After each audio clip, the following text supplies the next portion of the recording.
My name is Aditi Pal.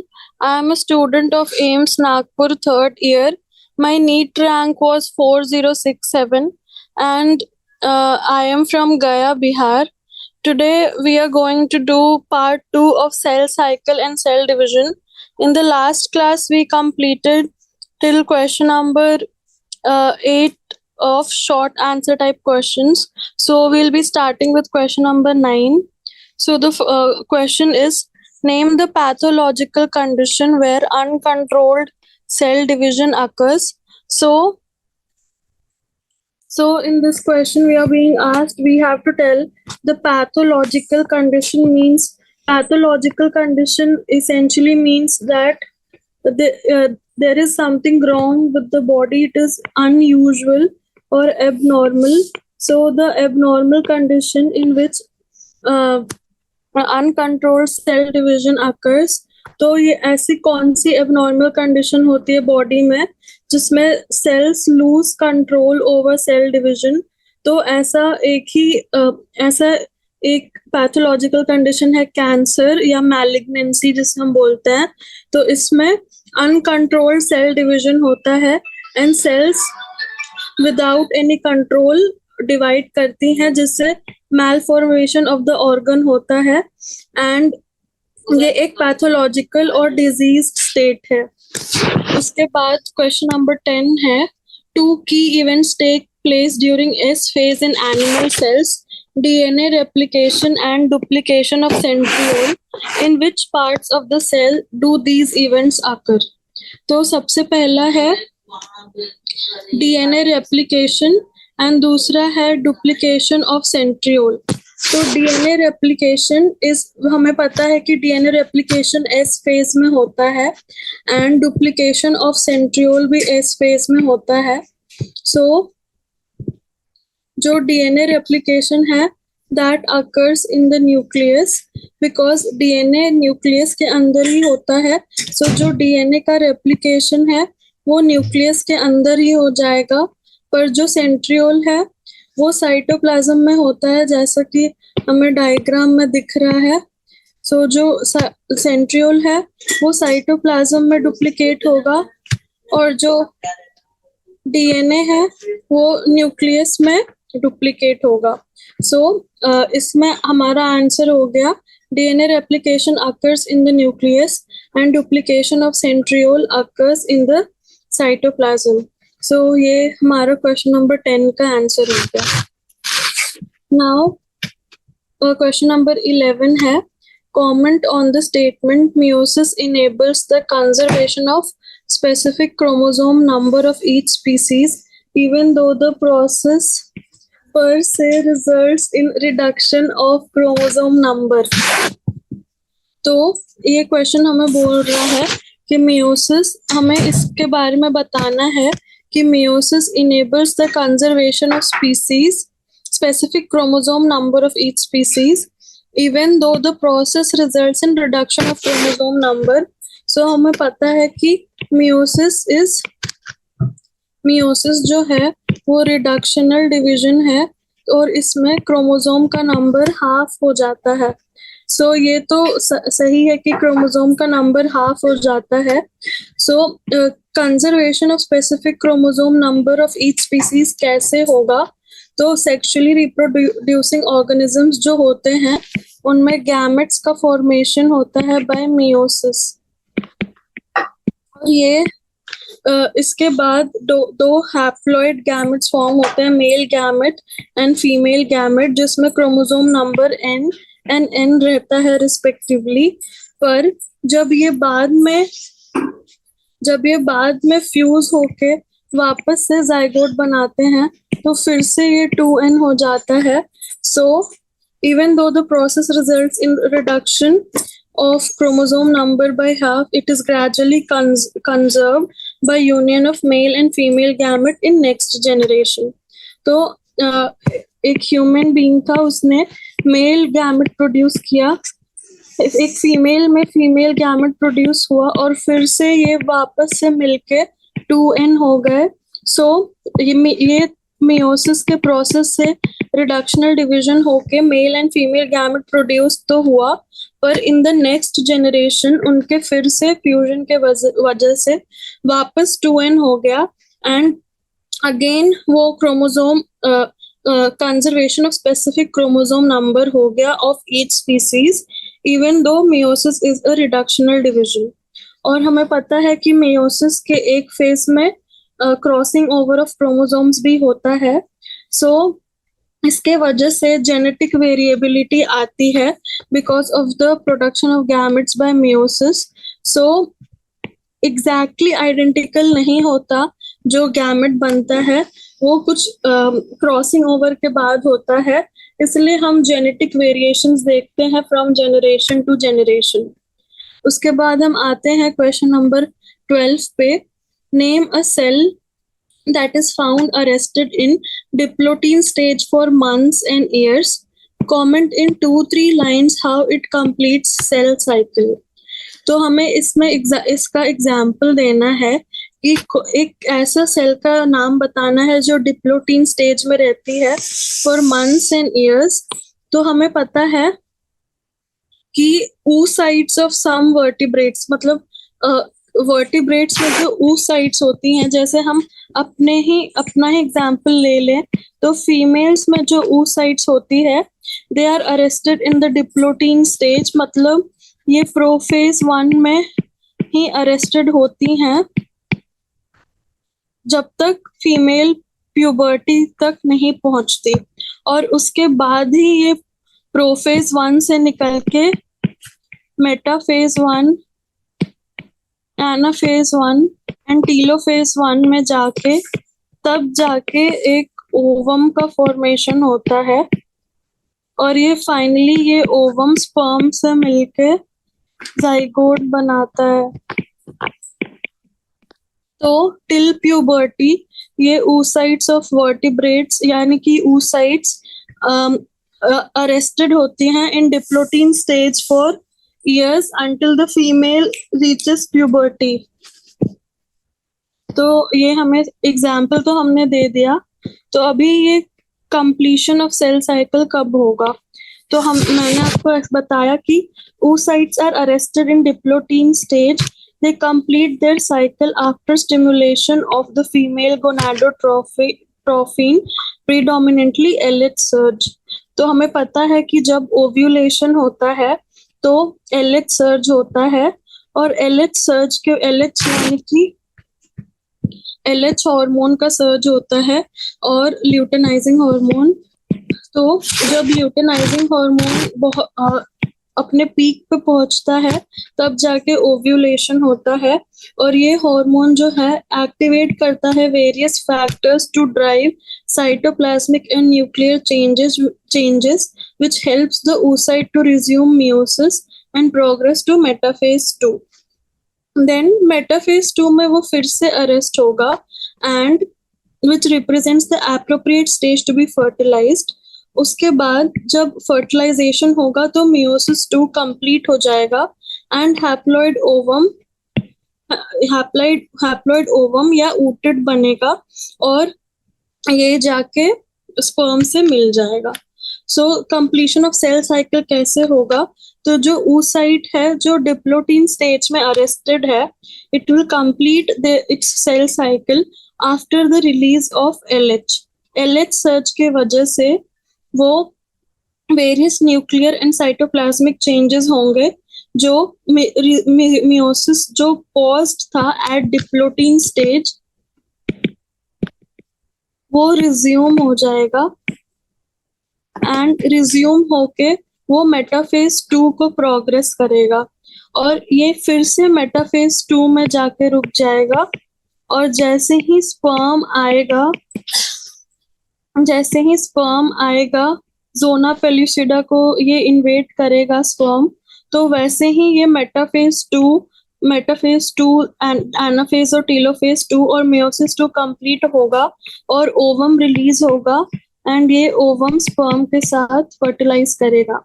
तो हमने देखा कि जो oocytes ऑफ मैमेलियन फीमेल से oocytes ऑफ सम वर्टिब्रेट्स होते हैं, वो डिप्लोटीन स्टेज में अरेस्टेड होते हैं और उन्हें एक LH सर्ज की जरूरत होती है टू रिज्यूम देयर मियोसिस।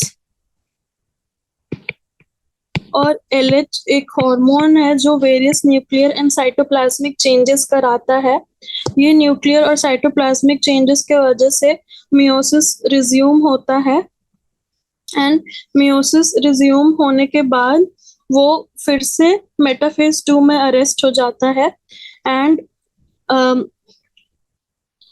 ये तो डिप्लोटीन तो प्रोफेज 1 का है। उसके बाद ये सारे होने के बाद उसके बाद ये मियोसिस 2 में जाएगा और मियोसिस 2 के मेटाफेज 2 में अरेस्ट हो जाता है फिर से। जब तक स्पर्म नहीं आता तब तक मियोसिस 2 कंप्लीट नहीं होता और फाइनली स्पर्म के आने के बाद मियोसिस 2 भी कंप्लीट हो जाता है एंड मियोसिस 2 कंप्लीट होके ओवम हैप्लॉइड ओवम रिलीज होता है जो स्पर्म के साथ फर्टिलाइज करके फाइनली जाइगोट बनाता है। तो ये क्वेश्चन हमने अच्छे से देख लिया। अब इसके बाद अब डायग्राम में देख सकते हैं कि कैसे ये डिप्लोटीन स्टेज में कायस्मार्टा का फॉर्मेशन हुआ है और ये सेल्स इसी फेज में अरेस्टेड है till the female reaches puberty. ठीक है, तो ये हमने देख लिया। अब इसके बाद how does cytokinesis in plant cells differ from that in animal cells. So ये क्वेश्चन हमसे पूछ रहा है कि आफ्टर कैरियोकाइनेसिस साइटोकाइनेसिस होता है, तो ये cytokinesis in plant cell how does it differ from animal cell. तो हम यहाँ पे कैरेक्टरिस्टिक्स लिखेंगे और यहाँ प्लांट सेल और यहाँ एनिमल सेल। सो कैरेक्टरिस्टिक्स में सबसे पहले आता है मैकेनिज्म, फिर आता है फेट ऑफ स्पिंडल, फिर मोड ऑफ फॉर्मेशन एंड फिर ग्रोथ। तो प्लांट सेल्स में और एनिमल सेल्स में how is the mechanism of cytokinesis different. तो सबसे पहले हम आते हैं प्लांट सेल में। तो प्लांट सेल में हमें याद रखना है कि प्लांट सेल में सेल वॉल होती है और उसकी वजह से प्लांट सेल में साइटोकाइनेसिस सेल प्लेट मेथड से होता है, जबकि एनिमल सेल में सेल वॉल नहीं होती है। तो एनिमल सेल्स में साइटोकाइनेसिस सेल फरो मेथड से होता है। तो ये पहला डिफरेंस हमें पता चला कि प्लांट सेल में जो साइटोकाइनेसिस है वो सेल प्लेट की हेल्प से होता है, whereas in animal cell ये सेल फरो के मेथड से होता है। तो अब सेल प्लेट मेथड में क्या होता है, plant cell develops a cell wall at the equator separating two daughter cells, जबकि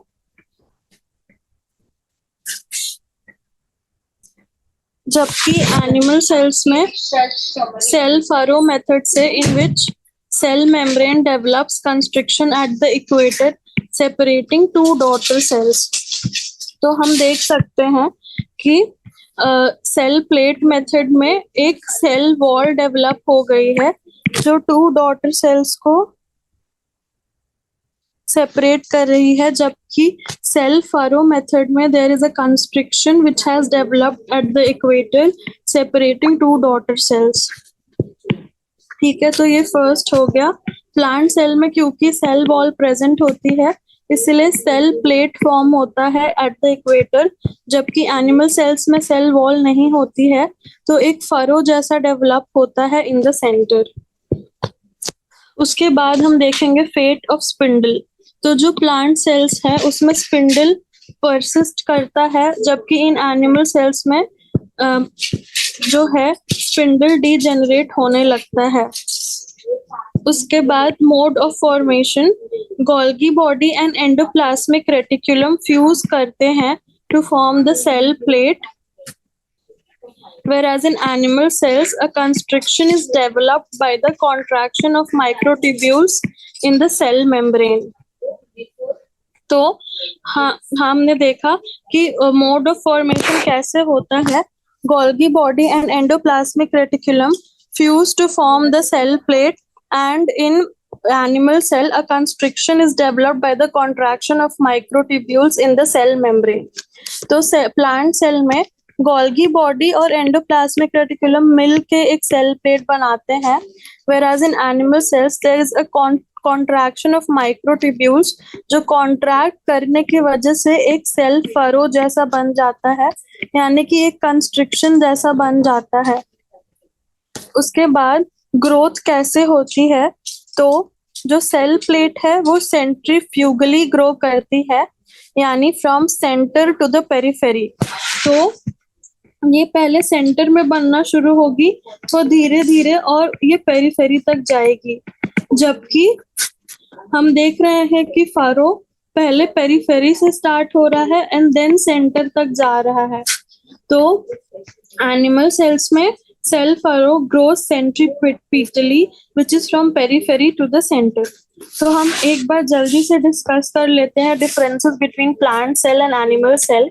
तो हमने पहले देखा कि plant cell is covered by a cell wall, so the cytokinesis will take place with the help of cell plate method, whereas animal cell is not made up of cell wall, it has only cell membrane, so cytokinesis takes place by cell furrow method।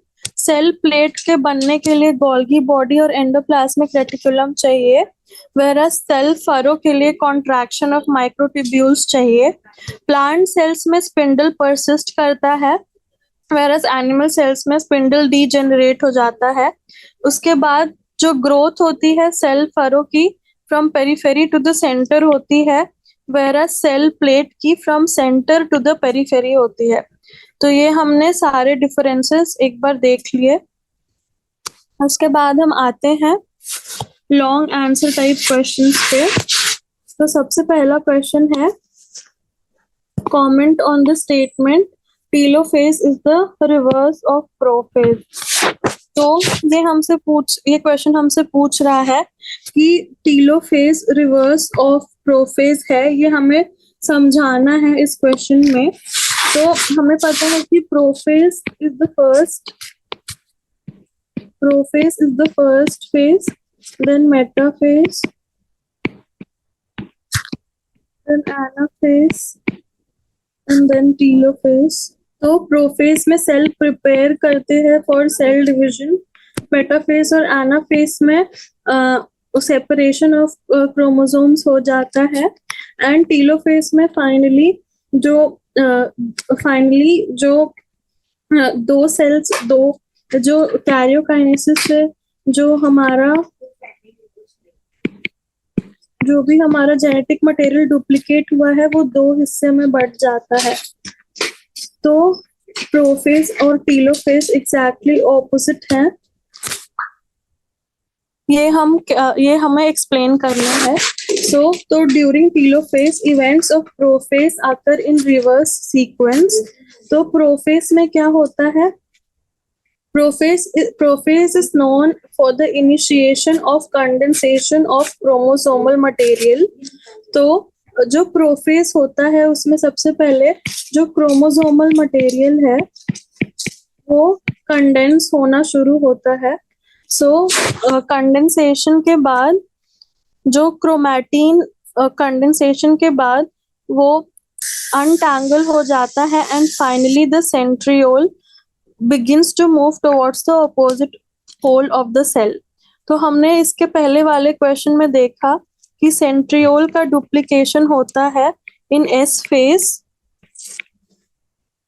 और ये centriole prophase में जाके opposite पोल में चला जाता है, and जो chromatin during the process of chromatin condensation becomes untangled। So condensation of chromosomal material में जो क्रोमोसोम मटेरियल जो यूजुअली टैंगल्ड रहता है डीएनए में वो अनटैंगल्ड हो जाता है, and centriole moves towards the opposite pole of the cell, and initiation of mitotic spindle assembly भी स्टार्ट हो जाता है, यानी जो माइटोटिक स्पिंडल जो हमारे सेल डिवीजन में रिक्वायर्ड होगा उसका उसके फॉर्मेशन का इनिशिएशन भी स्टार्ट हो जाता है।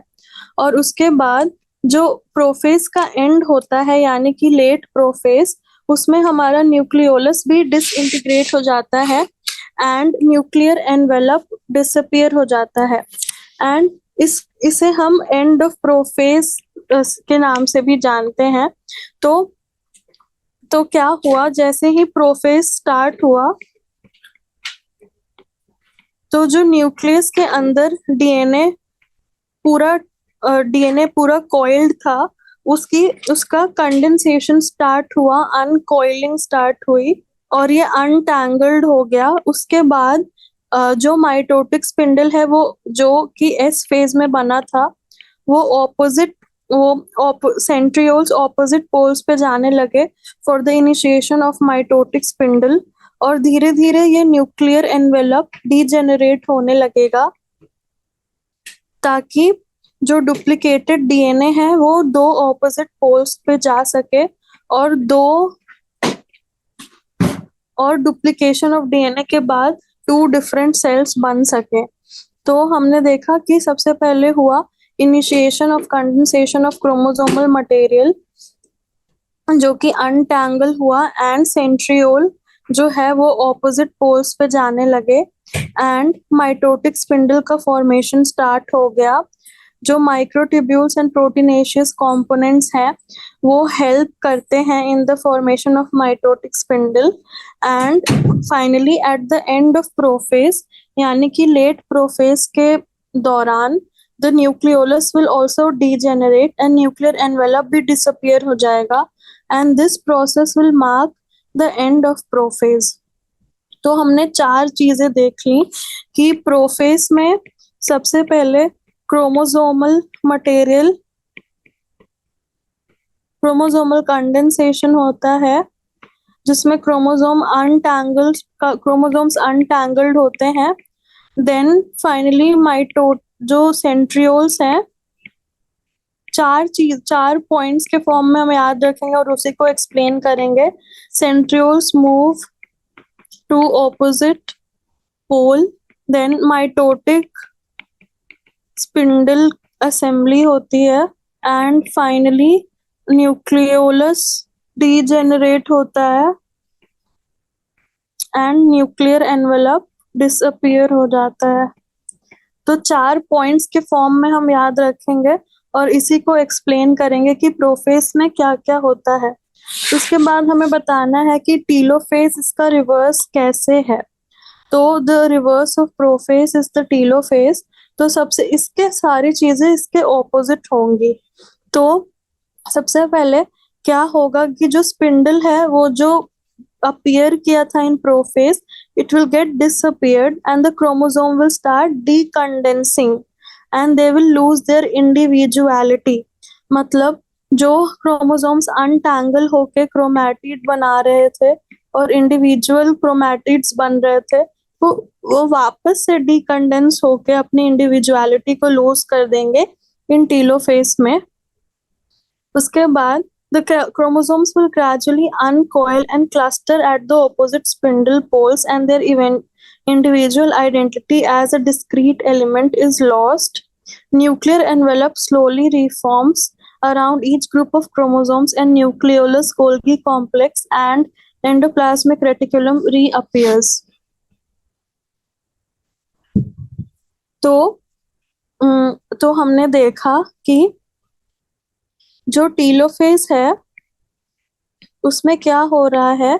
सबसे पहला पॉइंट, माइटोटिक स्पिंडल डिसअपियर हो रहा है। उसके बाद जो क्रोमोसोम्स हैं वो वापस से डीकंडेंस हो रहे हैं। पहले कंडेंसेशन हो रहा था, अब डीकंडेंसेशन हो रहा है। chromosomes are decondensing and they are losing their individual identity and they are clustering of genetic material at the two poles। तो वापस से जो एक सेल थी जिसके क्रोमोसोम्स कंडेंस होके क्रोमैटिड्स बने थे और ये दो सेल्स में, ये दो पार्ट्स में इसका जेनेटिक मटेरियल डिवाइड हुआ, फिर से ये जेनेटिक मटेरियल जाके टू पोल्स पे डीकंडेंस हो जाएगा एंड इट विल कॉइल। ये कॉइलिंग के वजह से ये individual identity of each chromosome is lost. ठीक है, तो इंडिविजुअल आइडेंटिटी लॉस्ट हो जाएगी एंड फिर से ये जेनेटिक मटेरियल जो है इसके अराउंड फिर से न्यूक्लियर एनवेलप डेवलप होना शुरू हो जाएगा। सो हमने देखा था कि प्रोफेज में न्यूक्लियर एनवेलप, न्यूक्लियोलस डिसअपियर हो जाता है एंड न्यूक्लियर एनवेलप भी डिसअपियर हो जाता है। उसके बाद condensation of chromatic condensation of chromatin material होता है and then spindle mitotic spindle का अरेंजमेंट होता है। तो वैसे ही हमने टीलोफेज में देख लिया कि डीकंडेंसेशन ऑफ क्रोमैटिन मटेरियल होता है, देन जो क्रोमोसोम्स हैं उनकी इंडिविजुअल आइडेंटिटी लॉस्ट हो जाती है क्योंकि वो वापस से कॉइल करके टू ऑपोजिट पोल्स पे चले जाते हैं क्योंकि उनको टू पार्ट्स में डिवाइड होना है। उसके बाद हमने देखा कि टू ऑपोजिट पोल्स के में जाने के बाद फिर से न्यूक्लियर एनवेलप बनना शुरू हो जाएगा एंड न्यूक्लियर एनवेलप बनने की वजह से ये वापस से ये जेनेटिक मटेरियल जो डुप्लीकेट हुआ है वो टू पार्ट्स में डिवाइड हो जाएगा। सो हमने देख लिया कि जो टीलोफेज है वो रिवर्स ऑफ प्रोफेज है क्योंकि एग्जैक्टली ऑपोजिट इवेंट्स जो प्रोफेज में हो रहा है उसका एग्जैक्ट ऑपोजिट जो है वो टीलोफेज में हो रहा है। सो प्रोफेज में क्या हुआ, कंडेंसेशन ऑफ क्रोमोसोमल मटेरियल हुआ, देन माइटोटिक स्पिंडल का फॉर्मेशन हुआ, सेंट्रियोल्स ऑपोजिट पोल्स पे गए, न्यूक्लियर एनवेलप एंड न्यूक्लियोलस का डीजेनरेशन हुआ। जबकि टीलोफेज में क्या हुआ, जो इंडिविजुअल क्रोमोसोम्स क्रोमैटिड्स में चेंज हुए थे वो फिर से क्रोमोसोमल मटेरियल में कन्वर्ट हो गए, माइटोटिक स्पिंडल डिसॉल्व हो गया एंड न्यूक्लियर एनवेलप फिर से रिफॉर्म हो गया and nucleolus, Golgi complex and endoplasmic reticulum भी फिर से रीअपियर हो गए। उसके बाद हम आते हैं क्वेश्चन नंबर 2 पे कि what are the various stages of meiotic prophase 1 and enumerate the chromosomal events during each stage. तो हमें पता है कि और ये हमसे पूछ रहा है कि मेयोटिक प्रोफेज 1 के कौन कौन से फेजेस होते हैं, तो और हमें इन्यूमरेट करना है क्रोमोसोमल इवेंट्स को ड्यूरिंग ईच स्टेज। तो सबसे पहले हम देखेंगे कि प्रोफेज 1 के कौन कौन से इवेंट्स होते हैं, उनका नाम हमें पता होना चाहिए। तो सबसे पहला होता है leptotene, then zygotene, then pachytene, then diplotene and finally diakinesis. तो ये होते हैं हमारे टोटल 5 फेजेस। अभी हमें इन पांचों में देखना है कि क्या क्या क्रोमोसोमल इवेंट्स हो रहे हैं। सबसे पहला है हमारा लेप्टोटीन। लेप्टोटीन में सबसे पहले क्या होगा कि हमारा क्रोमैटिन नेटवर्क सबसे पहले तो खुलेगा and the threads will become clear. जो क्रोमैटिन मटेरियल है वो क्रोमोसोम्स में चेंज होगा। तो क्रोमोसोम्स कैसे होंगे, थिन होंगे, स्लेंडर होंगे एंड लॉन्ग होंगे and chromosome number is diploid. ठीक है, तो सबसे पहला हमारा लेप्टोटीन है। तो लेप्टोटीन में क्या हो रहा है, क्रोमैटिन मटेरियल जो है वो ओपन हो रहा है। हम देख सकते हैं कि जो कॉइल्ड क्रोमैटिन मटेरियल था वो ओपन हो गया एंड क्रोमोसोम्स के फॉर्म में क्रोमोसोम्स बन गया and the chromosomes are thin, slender and long and chromosome number is diploid. तो सबसे पहले जो क्रोमोसोमल मटेरियल है वो ओपन हो गया एंड वो क्रोमोसोम्स के फॉर्म में क्रोमोसोमल या फिर क्रोमैटिन मटेरियल हम कह सकते हैं। क्रोमैटिन मटेरियल जो है वो क्रोमोसोम्स के फॉर्म में चेंज हो जाएगा। जो कंडेंस्ड है वो ऐसा लॉन्ग एंड स्लेंडर हो जाएगा। तो ये है सबसे पहला हमारा लेप्टोटीन स्टेज। उसके बाद हम आते हैं जाइगोटीन में। तो हम देख सकते हैं जाइगोटीन में जो है, जाइगोटीन में the corresponding chromosomes will become intimately associated. And zygotene में हमें हमेशा याद रखना है कि साइनैप्स फॉर्मेशन होता है। जो क्रोमोसोम्स है वो पेयर करते हैं to form synapse. So and जो क्रोमोसोम है वो अब शॉर्ट और थिक होने लगते हैं। एंड जो पेयरिंग है वो इंडिविजुअल यूनिट्स के बीच में होती है। यानी कि जो दो लॉन्ग एंड स्लेंडर क्रोमोसोम्स थे वो अब पेयर करेंगे, और पेयर करने के वजह से इन्हें हम बोलेंगे साइनैप्स। तो साइनैप्सिस बिगिंस, और साइनैप्सिस जब बिगिन होता है तभी सिनेप्टोनीमल कॉम्प्लेक्स बनता है। तो यहाँ पे जाइगोटीन जो फेज है उसमें सिनेप्टोनीमल कॉम्प्लेक्स बनना शुरू हो जाता है। तो सिनेप्टोनीमल कॉम्प्लेक्स एंड साइनैप्स दोनों को हम इस फेज में याद रखेंगे। तो सबसे पहले लेप्टोटीन में जो है क्रोमैटिन मटेरियल खुलेगा। खुलने के बाद long thin and slender chromosomes बनाएगा। और इसके बाद जो दूसरा फेज आएगा जाइगोटीन, उसमें ये long thin and slender chromosomes pair करना स्टार्ट कर देंगे, जिसे हम साइनैप्स बोलेंगे। एंड ये एक कॉम्प्लेक्स बनाएंगे जिसे हम बोलेंगे सिनेप्टोनीमल कॉम्प्लेक्स। एंड ऑल्सो क्रोमोसोम्स थोड़े छोटे और थिक होने स्टार्ट हो जाएंगे। उसके बाद हम आते हैं थर्ड फेज पैकाइटीन और पैकाइनीमा। तो पैकाइटीन में क्रॉसिंग ओवर होती है, ये हमें हमेशा याद रखना है। तो सबसे पहले हमें सीक्वेंस में याद रखना है कि first the chromatin material will open up, then it will pair, then crossing over होगा। तो क्रॉसिंग ओवर के लिए जो साइनैप्टिक क्रोमोसोम्स है उन्हें बहुत पास आना पड़ेगा।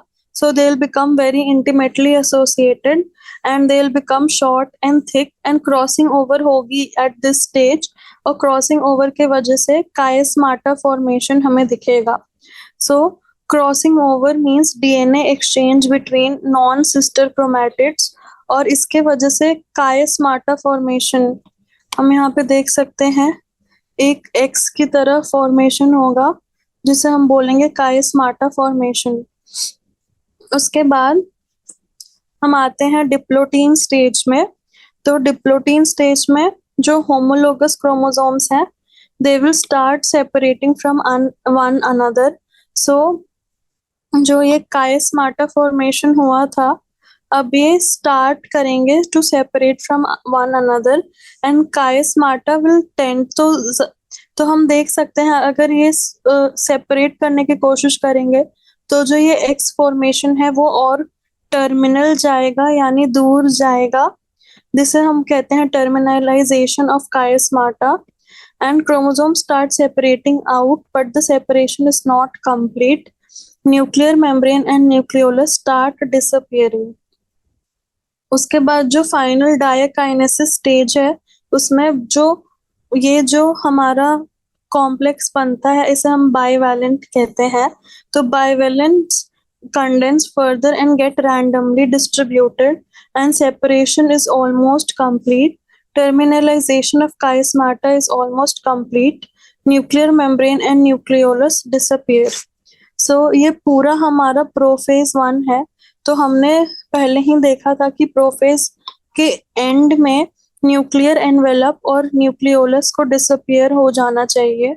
तो ये हमारा ये दो लास्ट फेजेस में होता है, यानी डिप्लोटीन एंड डायकाइनेसिस में nuclear membrane and nucleolus disappear होते हैं। डिप्लोटीन में स्टार्ट होता है एंड डायकाइनेसिस में फाइनली ये डिसअपियर हो जाते हैं। सो हमने सारे फेजेस देख लिए। सबसे पहले the chromatin material will open up, और ये ओपन अप होने के बाद लॉन्ग स्लेंडर क्रोमोसोम्स बनेंगे and the chromosome number will be diploid.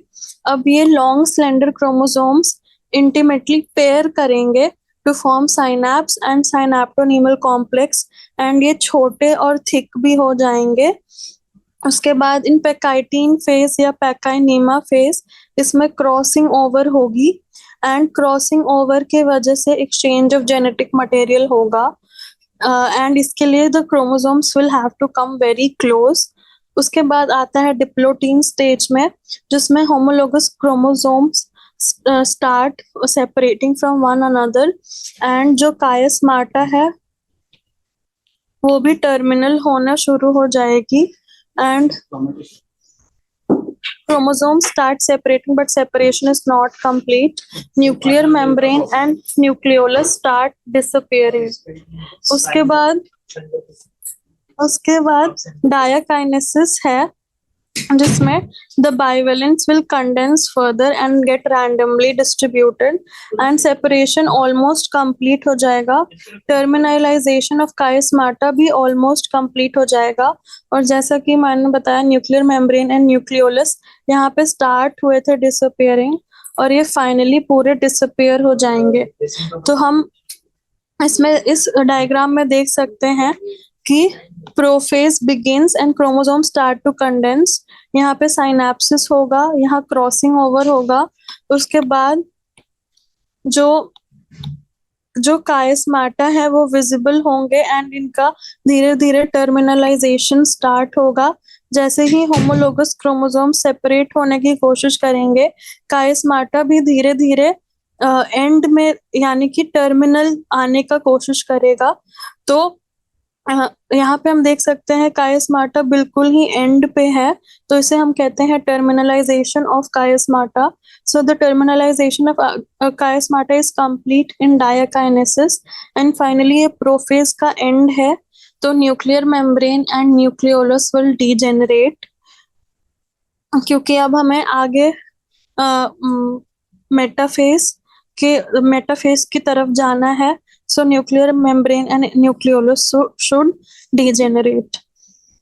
उसके बाद हम आते हैं क्वेश्चन नंबर 3 पे, differentiate the between events of mitosis and meiosis.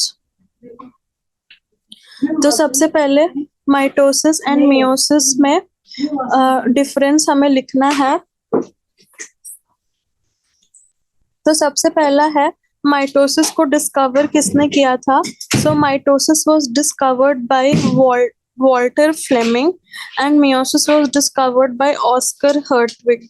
इससे इम्पोर्टेंट है, हम ये तो आपको याद है तो ठीक है, वरना हम पहले डेफिनेशन देखते हैं।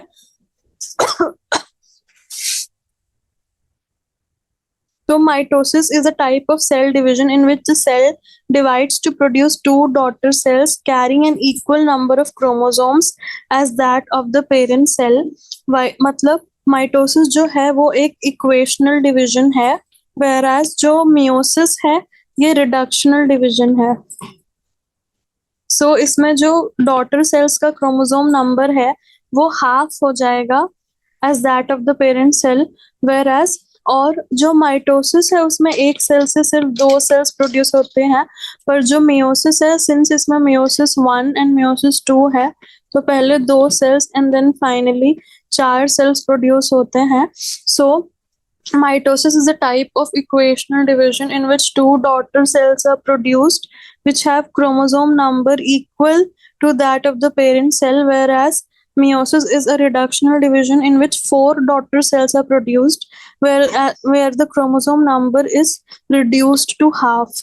तो ये तो हमने देख लिया, only 1 nuclear division occurs, इसमें 2 nuclear divisions occurs, and इसमें chromosome number remains unaffected and इसमें chromosome number is reduced to half. तो ये तो हमने देख लिया। अब है कि माइटोसिस कौन से सेल्स में होता है। तो mitosis occurs in all types of cells, even in germ cells, whereas meiosis जो है वो सिर्फ मायोसाइट्स में होता है, जो कि स्पेशलाइज्ड सेल्स होती हैं, यानी कि जर्म सेल्स ले लीजिए आप। तो ये स्पेशलाइज्ड सेल्स होती हैं जिसमें मेयोसिस होता है। whereas mitosis occurs mostly in somatic cells and all types of cells.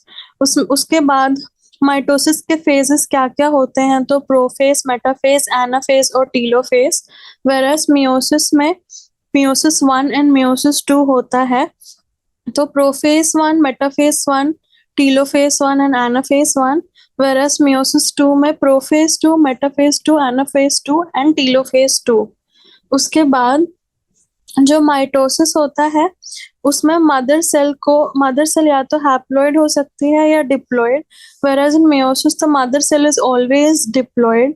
Haploid cells में meiosis नहीं हो सकता क्योंकि meiosis में क्रोमोसोम नंबर का रिडक्शन होता है, तो ऑब्वियसली वो n से n/2 तो नहीं होगा, हमेशा डिप्लॉइड ही होना चाहिए ताकि हैप्लॉइड सेल बन सके। उसके बाद mitosis is asexual method of reproduction, whereas meiosis is carried out in organisms which perform sexual reproduction। उसके बाद जो साइटोकाइनेसिस है वो माइटोसिस में सिर्फ एक बार होगा, जबकि मियोसिस में 2 बार होगा इन टेलोफेज 1 एंड टेलोफेज 2। उसके बाद माइटोसिस में कोई रिकॉम्बिनेशन नहीं होता, whereas in meiosis हमने देखा कि पैकाइटिन में रिकॉम्बिनेशन एंड क्रॉसिंग ओवर होता है बिटवीन होमोलोगस क्रोमोसोम्स। उसके बाद इतना तो हमने देख लिया कि माइटोसिस कौन से सेल्स में होता है, डेफिनेशन। उसके बाद कितने सेल्स बनते हैं due to mitosis and meiosis. उसके बाद क्रॉसिंग ओवर किस में होता है, and method of reproduction asexual है, सेक्सुअल है। साइटोकाइनेसिस माइटोसिस में सिर्फ एक बार होता है जबकि मियोसिस में 2 बार होता है। उसके बाद हमने देखा कि माइटोसिस में रिकॉम्बिनेशन नहीं होता है, जबकि जो मियोसिस है उसमें रिकॉम्बिनेशन होता है एंड क्रॉसिंग ओवर भी होता है। उसके बाद हम देखेंगे कि हाँ, क्रॉसिंग ओवर हमने देखा कि माइटोसिस में एब्सेंट है एंड मियोसिस में प्रेजेंट है। प्लॉइडी ऑफ डॉटर सेल्स यानी हैप्लॉइड, डिप्लॉइड, तो माइटोसिस में it is same as parent cell and it is half as that of parent cell in meiosis. उसके बाद जो टेट्राड का फॉर्मेशन होता है वो सिर्फ मियोसिस में होता है, not in mitosis. Tetrad formation it is absent in mitosis and present in meiosis. And separation of homologous chromosomes ये भी मियोसिस में प्रेजेंट होता है। ये तो हम पढ़ते ही हैं कि होमोलोगस क्रोमोसोम सेपरेट होते हैं, टेट्राड का फॉर्मेशन होता है ओनली इन मियोसिस। तो माइटोसिस में हम देख सकते हैं कि सिर्फ prophase 1, metaphase 1, anaphase 1 and telophase 1 है, जबकि मियोसिस में मियोसिस 1 एंड मियोसिस 2 दोनों है। एंड फाइनली 4 डॉटर सेल्स का फॉर्मेशन हो रहा है।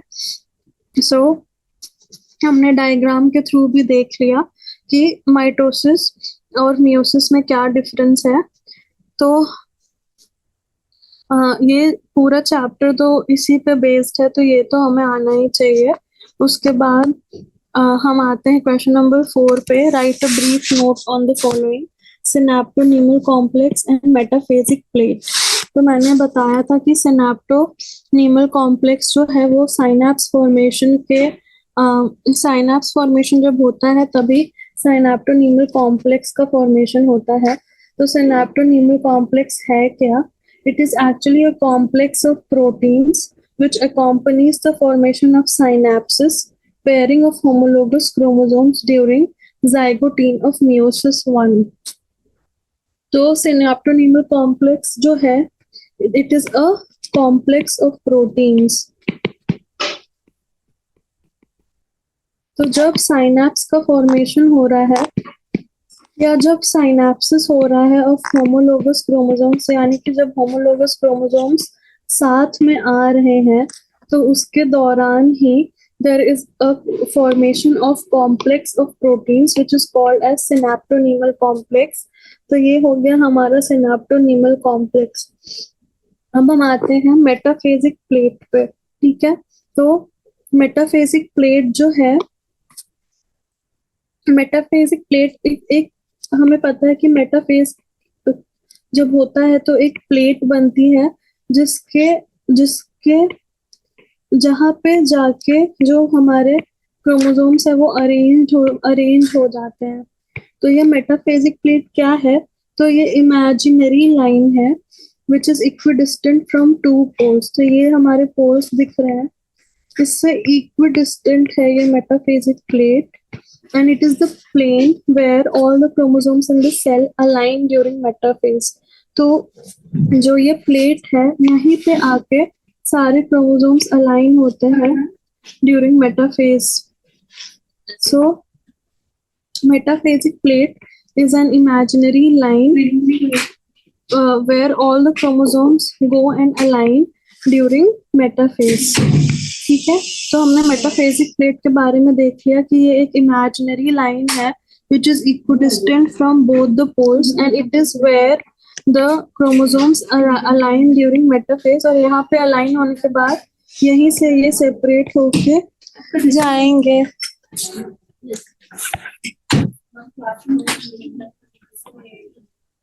उसके बाद write briefly the significance of mitosis and meiosis in multicellular organism। तो मल्टीसेल्यूलर ऑर्गेनिजम्स में माइटोसिस एंड मियोसिस का क्या सिग्निफिकेंस है? तो सबसे पहले हम माइटोसिस का सिग्निफिकेंस देखेंगे, देन मियोसिस का देखेंगे। सो सबसे पहले हम आते हैं माइटोसिस में इन मल्टीसेल्यूलर ऑर्गेनिजम्स। तो इन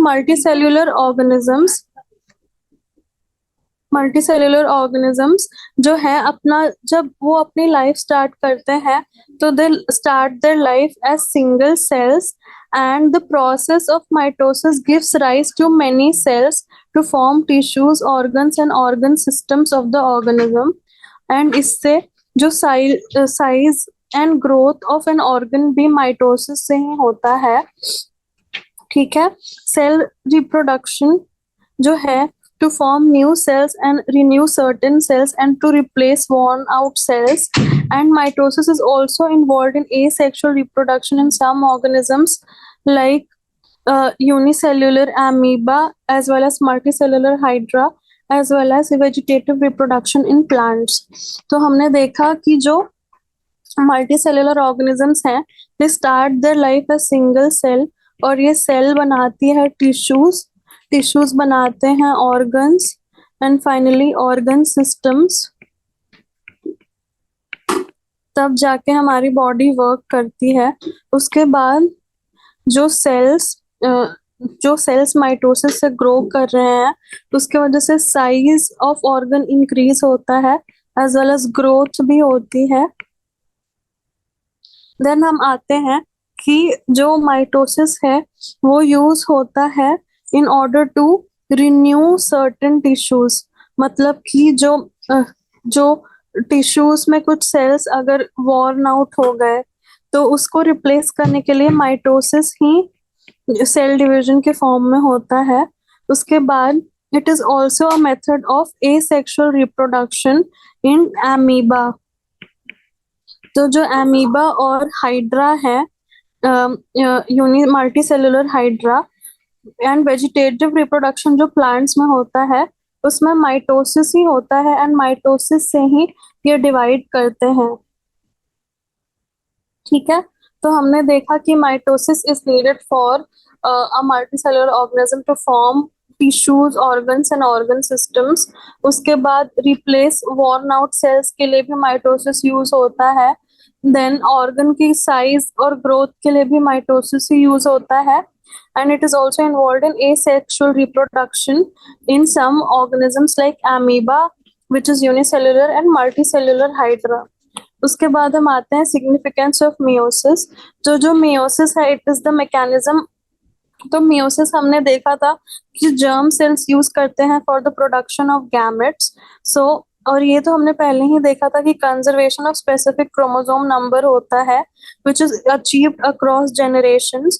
तो पहले गैमेट्स फॉर्म होते हैं एंड ये गैमेट्स फ्यूज होके जाइगोट बनाते हैं, तो स्पेसिफिक क्रोमोसोम नंबर का कंजर्वेशन होता है। एंड मियोसिस में हमें पता है कि क्रॉसिंग ओवर भी होता है, एंड क्रॉसिंग ओवर के वजह से जेनेटिक वेरिएबिलिटी जो है वो इंट्रोड्यूस होती है in the population of organisms from one generation to another, and variations जो है इनके वजह से ही इवोल्यूशन होता है जो इवोल्यूशन अभी तक होते आया है वो वेरिएशन मियोसिस के वजह से ही होता है, जो मियोसिस के वजह से गैमेट्स बनते हैं। तो हमने देख लिया कि मियोसिस का क्या सिग्निफिकेंस है।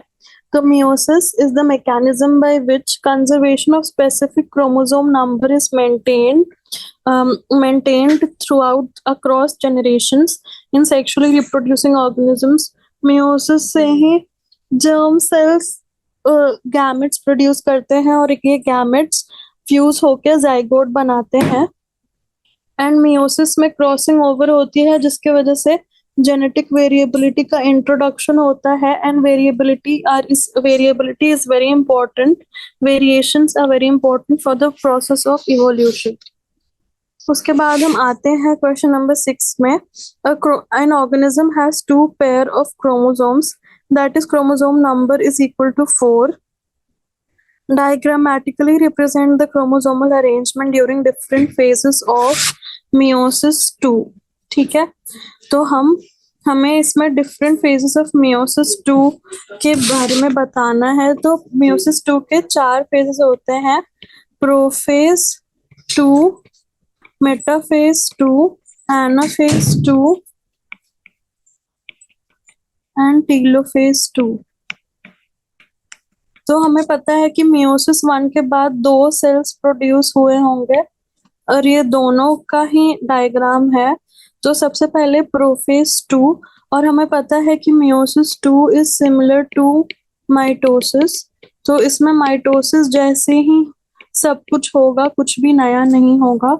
सो prophase 2, metaphase 2, anaphase 2 and telophase 2। So सबसे पहले प्रोफेज 2 में क्या होगा कि कंडेंसेशन ऑफ क्रोमैटिन होगा to form chromosomes and these chromosomes जो हैं ये क्रोमोसोम्स अब जाके अलाइन करेंगे on the equator in metaphase 2। तो ठीक है, सबसे पहले प्रोफेज 2 में क्या हुआ। जो प्रोफेज 2 है उसमें 2 कॉम्पैक्ट क्रोमोसोम्स प्रेजेंट होंगे इन द डॉटर सेल्स। हमने क्वेश्चन में देखा कि 2 पेयर्स ऑफ क्रोमोसोम्स है, दैट इज क्रोमोसोम नंबर 4। जो है 2 कॉम्पैक्ट क्रोमोसोम्स प्रेजेंट होंगे इन प्रोफेज 2 और ये 2 कॉम्पैक्ट क्रोमोसोम्स जाके अलाइन हो जाएंगे इन मेटाफेज 2। मेटाफेज 2 में ये जो 2 कॉम्पैक्ट क्रोमोसोम्स है ये जाके अलाइन हो गए और उसके बाद एनाफेज 2 में सेपरेशन हो जाएगा of the 2 sister chromatids of chromosomes and ये जो सिस्टर क्रोमैटिड्स हैं ये ऑपोजिट पोल्स तक चले जाएंगे एंड फाइनली ऑपोजिट पोल्स के पे जाने के बाद टीलोफेज 2 में decondensation of chromosomes to chromatin हो जाएगा and reappearance of nuclear envelope and nucleolus. So one chromatid of each chromosome will be surrounded by nuclear envelope। तो हमने देखा कि 2 कॉम्पैक्ट क्रोमोसोम्स हैं, ये 2 कॉम्पैक्ट क्रोमोसोम्स दोनों सेल्स में हैं, ये जाके मेटाफेजिक प्लेट पे अलाइन होंगे। उसके बाद सेपरेशन ऑफ सिस्टर क्रोमैटिड्स हो जाएगा और इस सेपरेशन के वजह से 2 सेल्स बनेंगे एक सेल से और फाइनली 4 डॉटर सेल्स बन जाएंगे और प्रोफेज 2 में न्यूक्लियर एनवेलप और न्यूक्लियोलस डीजेनरेट होगा जो वापस से टीलोफेज में न्यूक्लियर एनवेलप और न्यूक्लियोलस रीअपियर हो जाएगा। सो मियोसिस 2 में कोई भी क्रॉसिंग ओवर या कुछ भी नहीं होता, इसमें it is very similar to mitosis. So इसमें 4 फेजेस होते हैं, prophase 2, metaphase 2, anaphase 2 and telophase 2। तो प्रोफेज 2 में कंप्लीट कंडेंसेशन ऑफ क्रोमैटिन होगा to form chromosomes and 2 compact chromosomes will be present in each of the daughter cells. उसके बाद metaphase 2 में alignment of these chromosomes at the equatorial plate होगा।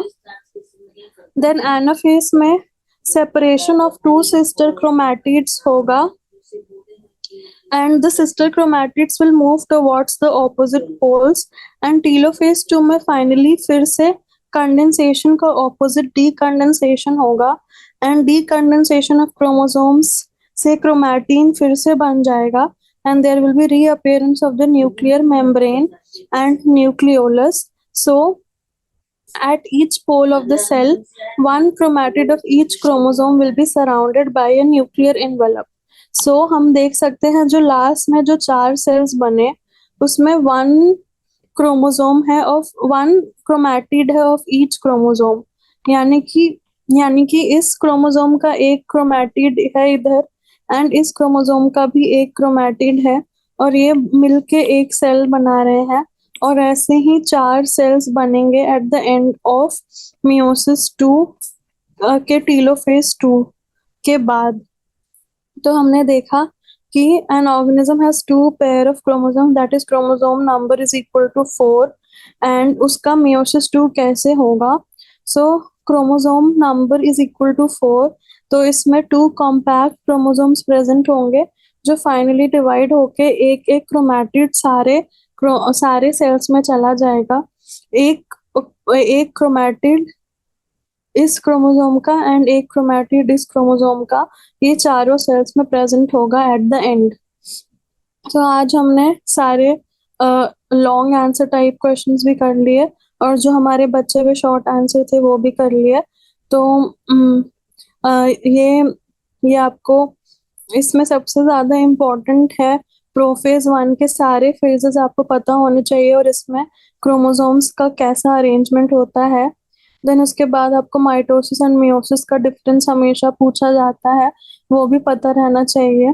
और सिनेप्टोनीमल complex and metaphasic plate ये तो बहुत easy है।